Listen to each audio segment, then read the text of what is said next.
दोस्तों आज हम बात करेंगे इंटरनेशनल कोर्ट ऑफ जस्टिस के बारे में, यानी अंतर्राष्ट्रीय न्यायालय के बारे में। अंतर्राष्ट्रीय न्यायालय संयुक्त राष्ट्र का प्रधान न्यायिक अंग है और ये संघ के 5 मुख्य अंगों में से एक है। इसकी स्थापना संयुक्त राष्ट्र संघ के घोषणा पत्र के अंदर हुई है। इसका उद्घाटन अधिवेशन 18 अप्रैल 1946 को हुआ था। ये जो न्यायालय था, इसने अंतर्राष्ट्रीय न्याय के स्थायी न्यायालय की जगह ले ली थी और ये न्यायालय नीदरलैंड के हैग शहर में स्थित है और इसका अधिवेशन छुट्टियों को छोड़कर हमेशा चालू रहता है और न्यायालय के प्रशासन व्यय का भार संयुक्त राष्ट्र संघ पर है। तो देखो, कुलभूषण जाधव के मामले के बाद में विश्व स्तर पर अंतर्राष्ट्रीय न्यायालय चर्चा में आया और अंतर्राष्ट्रीय न्यायालय अंतर्राष्ट्रीय मामलों को लेकर हमेशा चर्चा में रहा है। 1945 में यूएन के गठन के बाद इंटरनेशनल कोर्ट ऑफ जस्टिस यानी अंतर्राष्ट्रीय न्यायालय का गठन किया गया, जो कई देशों के बीच महत्वपूर्ण फैसलों को सुनाकर शांति की स्थापना कर चुका है। शायद यही कारण रहा होगा कि नीदरलैंड के हैग शहर में जहां अंतर्राष्ट्रीय न्यायालय का मुख्यालय है, उसका नाम रखा गया पीस पैलेस यानी शांति भवन। ये नाम इसलिए रखा गया क्योंकि इसका मेन काम है कई देशों के बीच में महत्वपूर्ण फैसलों को सुनाकर शांति की स्थापना करना है। तो आज की इस वीडियो में हम जानेंगे कि इंटरनेशनल कोर्ट ऑफ जस्टिस की शुरुआत कैसे हुई, अंतर्राष्ट्रीय न्यायालय काम कैसे करता है, इसका मुख्यालय कहाँ है,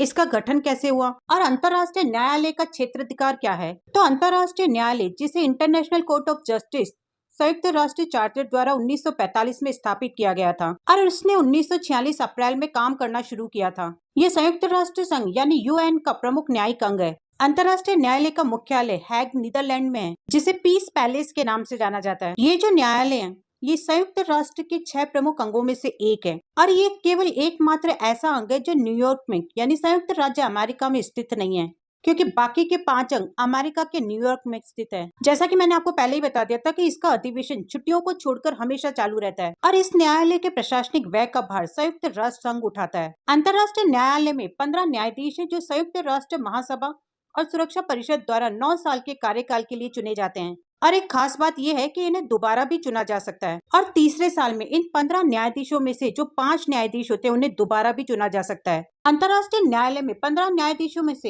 एक सभापति और एक उप सभापति होता है। न्यायाधीश की नियुक्ति के संबंध में जो मुख्य शर्त और मुख्य योग्यताएं होनी चाहिए, उसमें सबसे पहली शर्त होती है कि 2 न्यायाधीश एक देश से नहीं चुने जा सकते और महासभा न्यायाधीशों के निर्वाचन के समय कुछ योग्यताओं का ध्यान रखती है, जैसे न्यायाधीशों का जो नैतिक चरित्र है वो श्रेष्ठ यानी बहुत अच्छा होना चाहिए। न्यायाधीशों को प्रमुख कानूनी पद्धतियों का ज्ञान होना चाहिए ताकि न्यायालय पूरे विश्व की सभ्यता का प्रतिनिधित्व कर सके।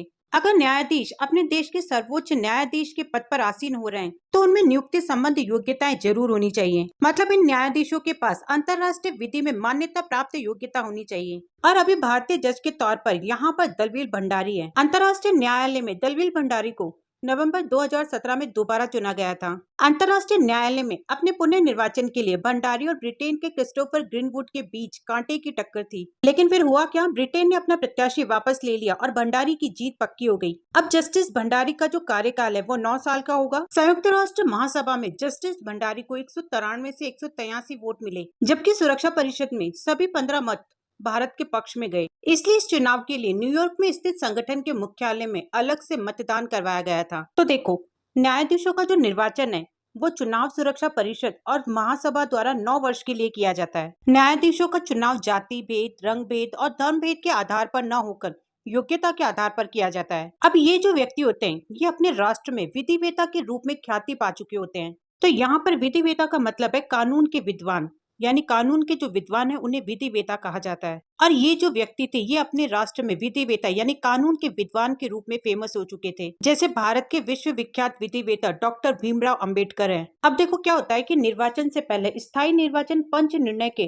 राष्ट्रीय सदस्य समूह द्वारा 4 नामों की सूची प्रस्तुत की जाती है। फिर उन नामों में से महासचिव के नामों के अल्फाबेटिकली एक सूची तैयार की जाती है, यानी एक लिस्ट तैयार की जाती है और फिर उसे महासभा और सुरक्षा परिषद में भेजा जाता है। अब इलेक्शन की जो डेट होती है उसमें महासभा और परिषद दोनों अलग अलग मतदान करती है और फिर जिन प्रत्याशियों को स्पष्ट बहुमत मिल जाता है उन्हें निर्वाचित घोषित कर दिया जाता है। अब इन न्यायाधीशों का कार्यकाल 9 वर्ष का होता है, लेकिन इन्हें दोबारा भी चुना जा सकता है और हर 3 वर्ष बाद 1/3 न्यायाधीश सेवानिवृत्त हो जाते हैं और फिर उनकी जगह पर नए न्यायाधीशों को चुन लिया जाता है। अब इन चुने हुए न्यायाधीशों को कुछ खास अधिकार सौंपे जाते हैं, जैसे इन्हें राजनयिक उन्मुक्तियां प्रदान की जाती है और इसके साथ साथ न्यायालय के सन्मुख वादियों के प्रतिनिधि, परामर्शदाता और वकीलों को भी स्वतंत्रता पूर्वक कार्य करने की छूट दी जाती है। इसके अलावा अंतर्राष्ट्रीय न्यायालय का मेन काम जो है वो है कानूनी विवादों का निपटारा करना और अधिकृत संयुक्त राष्ट्र के अंगों और विशेष एजेंसियों द्वारा उठाए गए कानूनी प्रश्नों पर राय देना है। मतलब इसके दो खास कर्तव्य हैं। यानी अंतर्राष्ट्रीय कानून के अनुसार ये कानूनी विवादों पर निर्णय लेता है, मतलब दो पक्षों के बीच विवाद पर फैसले सुनाता है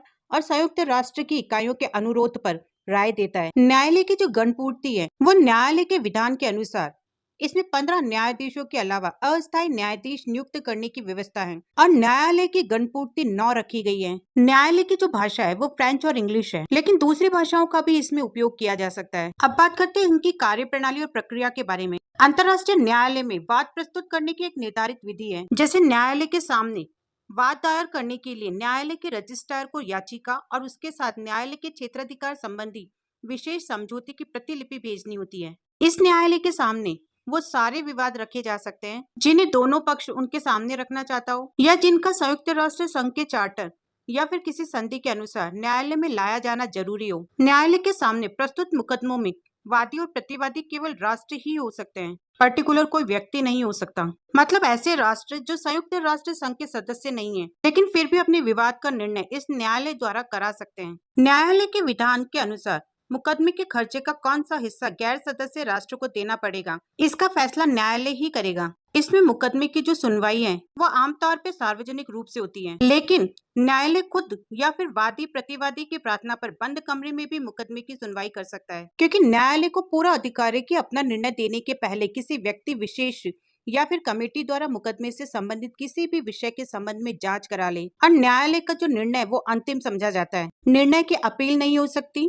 सब प्रश्नों का निपटारा उपस्थित न्यायाधीशों के बहुमत से होता है और अगर किसी प्रश्न पर न्यायाधीशों का मत बराबर हो तो सभी सभापति या फिर उसकी अनुपस्थिति में जो सभापति आसन ग्रहण पर हैं वो अपना निर्णय मत दे सकते हैं। और अगर कभी निर्णय सबकी सर्वमति से नहीं हो तो ऐसी स्थिति में अल्पमत वाले न्यायाधीशों को भी अपना पृथक लिखित मत व्यक्त करने का अधिकार होता है। मुकदमे का जो निर्णय है वो खुली अदालत में पढ़ा जाता है और उस पर सभापति और रजिस्ट्रार के हस्ताक्षर होते हैं। संयुक्त राष्ट्र चार्टर के अनुच्छेद 93 में बताया गया है कि संयुक्त राष्ट्र के सभी 193 सदस्य इस न्यायालय से न्याय पाने का हक रखते हैं। हालांकि जो देश संयुक्त राष्ट्र के सदस्य नहीं है वो भी इस न्यायालय में न्याय पाने के लिए अपील कर सकते हैं और अंतर्राष्ट्रीय न्यायालय को अपने विवेक से नियम बनाने की शक्ति प्राप्त होती है। और न्यायालय की जो न्यायिक प्रक्रिया है वो अंतर्राष्ट्रीय नियमावली 1978 के अनुसार चलती है, जिसे 29 सितंबर 2005 को संशोधित किया गया था। अंतर्राष्ट्रीय न्यायालय में किसी देश का कोई स्थायी प्रतिनिधि नहीं होता। देश सामान्यतः अपने विदेश मंत्री के माध्यम से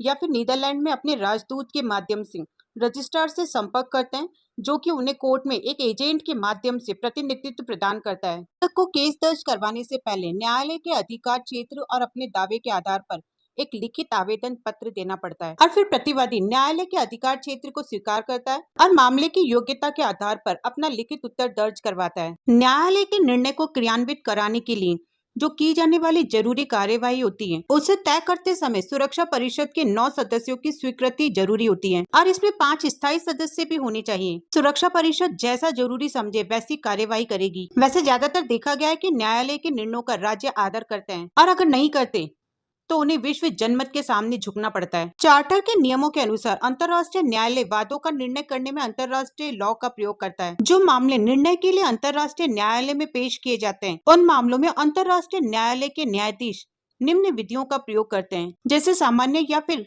कुछ खास अंतर्राष्ट्रीय संधियां या समझौते जिन्हें वादग्रस्त पक्ष स्वीकार करते हो, या फिर वो अंतर्राष्ट्रीय परंपराएं रीति रिवाज जिन्हें सामान्यतः प्रयोग में माना जाता हो, या सभ्य राष्ट्रों द्वारा मान्यता प्राप्त कानूनों के सामान्य सिद्धांत, या फिर अलग अलग राष्ट्रों के विधिवेताओं और न्यायाधीशों द्वारा दिए गए निर्णय। अब तक अंतर्राष्ट्रीय न्यायालय ने अपना काम बड़ी कुशलता से किया है और अंतर्राष्ट्रीय कानून के विकास में अपनी बहुत ज्यादा महत्वपूर्ण भूमिका अदा की है।